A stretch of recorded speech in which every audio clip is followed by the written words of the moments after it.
Where have you been? Hey guys, sorry, I'm welcome back for those of you that are Rebecca Pebble aficionados.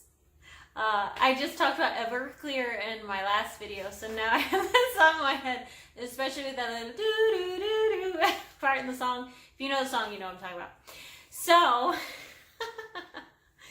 today, I want to share improv nugget of wisdom number 2.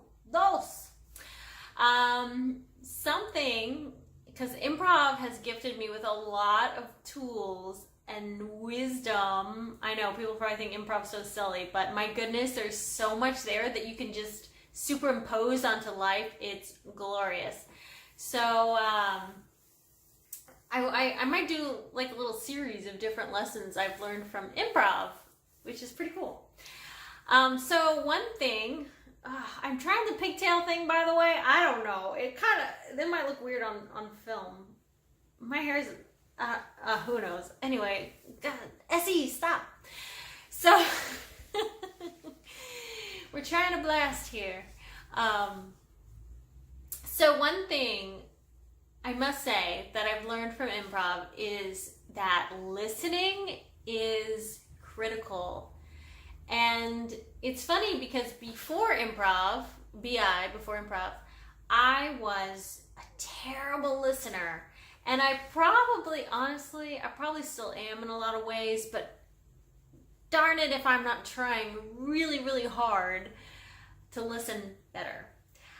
I think from what I'm finding that listening is a skill. Same with conversation. That might be a whole nother video about bringing back the art of conversation, which is unfortunate to do on YouTube because you can't give me that back and forth, which would be the whole premise of the topic is having back and forth and not just spewing at one person and having them listen to you the whole time. So I don't know, maybe YouTube's not the right format for that. We'll see. But back to my original topic. Listening, the importance of listening. I think it's funny. So it goes along with mindfulness. It's the idea that you're present, you're in the moment. This is very extroverted sensing. You're aware of your surroundings. You are here now. Eckhart Tolle style. For those new age spiritual people out there that like to read his work, which I do too. So be here now. The power of now. That's his book. One of his books. It's super duper powerful. And you can tell when someone isn't present. You're talking to them and they're just sort of, and I've done it too, spaced out, thinking of something else, stressing about something else, just boop, checked out, right? Not powerful. But if we can connect, and the only way you can really connect is if you're truly in the moment and you're listening, right? So in improv, when you're in a scene, you kind of, all of your senses, it's like you have your spidey senses tingling. They're heightened because, well, first of all, if there's an audience, you're freaking out because you're like, okay, I don't have a script. There are people here watching that have paid and they want to be entertained. I can't just stand here. I mean, I guess I could. That might be funny in some way, but I have a partner that's relying on me. So everything's just sort of like, okay, I have got to watch. I've got to pay attention. I'm pretending my partner's over here. Maybe you're my partner. I've got to watch.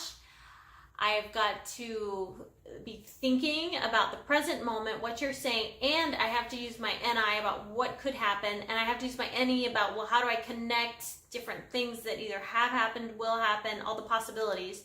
And I also have to really listen, because if I don't listen, you're lost. You're like Sandra Bullock in Gravity, and you're just floating out into space. And sorry, but you're screwed. That movie, by the way, gave me some massive anxiety. I don't think I could watch it again. That being alone in outer space, just floating and nobody knowing, no one knows, you're just floating out there. Ooh, Does anyone else think that is just absolutely terrifying? Probably for my introverts, they're like, yes! And I'm like, no! Not that I need someone beside me at all times, but just to know that that's how it ends. Me alone in a spacesuit in outer space, just floating. Ah! No, thank you. So, side tangent. But, where was I? Oh my gosh. I'm not cutting this video off. I'm determined to do it one take. One take pebble. But yes. So you would be lost. Thank you, brain. So you would be lost if you weren't listening, because your partner can say all this really great information, but you lost it. You don't know what's happening in the scene. And then what are you going to do? You can't do anything because you don't know what's happening, because it's improv and you don't have a script. So it's not like you have a script to memorize and you can just sort of vamp off of that and sort of take that where you want it. And like, no, you're in trouble now. You're lost in the weeds. So that's why it's funny. I realized when I took improv classes and I started performing improv, I'm like, oh my gosh, listening is crucial. And if I don't listen, I'm done. I'm dead. I'm as a performer, I'm just, that would be performance suicide. You know, you would just stand there like a deer in headlights, and that just as a performer doesn't sound fun at all. So I think transporting that to life, or translating it into the real world, as it were, listening, you will be amazed at when you are aware and you're mindful and you're present and you're listening, how much you can really pick up on. It's almost like you gain an extra superpower. So I challenge you to try it this week. Maybe take a day or so if you're someone that doesn't really think about listening too much, or even if you are, step it up. Step up your game. I'm challenging myself for that as well. You'll notice things and you'll hear things and you'll pick up on things that you might have totally glossed over before. And also, and even more so, beneficially speaking, is that other people will feel seen and feel heard and feel valued and validated. And so that's like a nice way to connect. And I think humanity is desperate for connection. And so that's one little ticket, a little treat of how to connect with your fellow human. If you're somebody that's struggling, you're like, I don't know. Maybe you're watching my channel because you're like, oh, she's an ENFJ, she's probably good with people. Well, here's a tip from your ENFJ friend. Listen and pay attention. And I'm sure my introverts probably don't need to hear that advice. Maybe it's just for us extroverts because we're going blah, blah, blah. Listen. Now I got listen. I think, who sings that? Oh my gosh. Why do I have Jennifer Hudson or like Dreamgirls in my head? I could be wrong. But listen.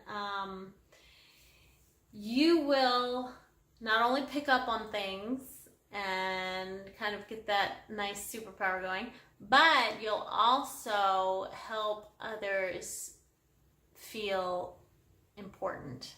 And they are. And you are. So you deserve to be heard too.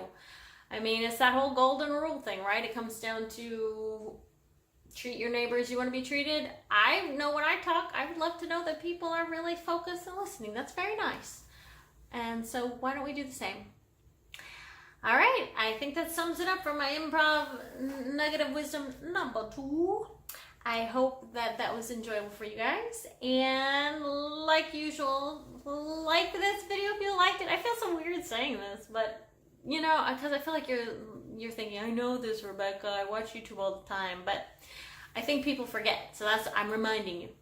And also subscribe if you haven't, because I'd love to have you here with us. We're building a nice little community, so join us. One of us. All right. Stay weird, my friends. Bye.